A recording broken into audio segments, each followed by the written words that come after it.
సప్త మోక్షపురులలో చాలా విశేషమైనటువంటి క్షేత్రం కాశీ. కాశ్యాంతు మరణాత్ ముక్తి అని చెప్పి శాస్త్రం.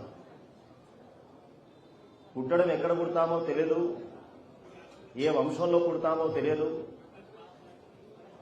కానీ మరణం మాత్రం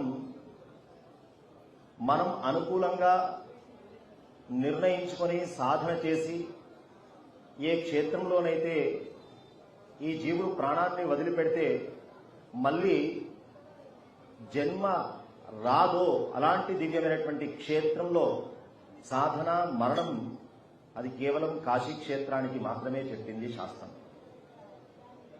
ప్రళయమంతా కూడా సమస్తమైనటువంటి భూమంతా కూడా నశించిన ఈ విశ్వంలో నిలిచి ఉండేటువంటి ఏకైక క్షేత్రం పంచక్రోశ పరిమాణంతో కూడి ఉన్నటువంటి కాశీ క్షేత్రం.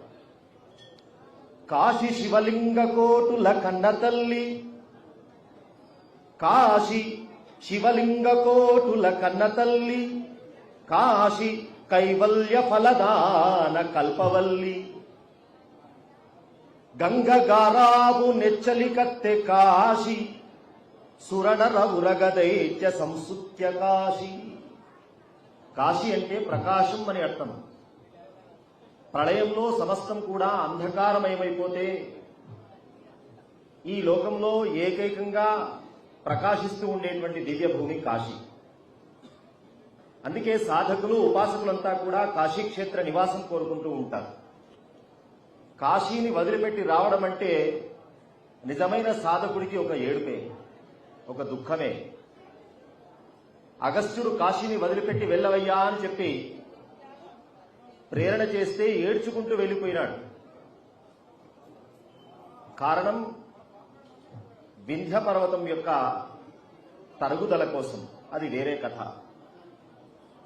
కాశీక్షేత్ర నివాసం ఎవరు కూడా వదులుకోరు.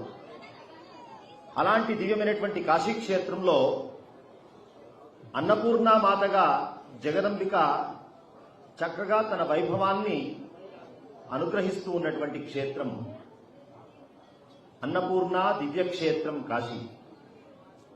అన్నానికి లోటు లేకుండా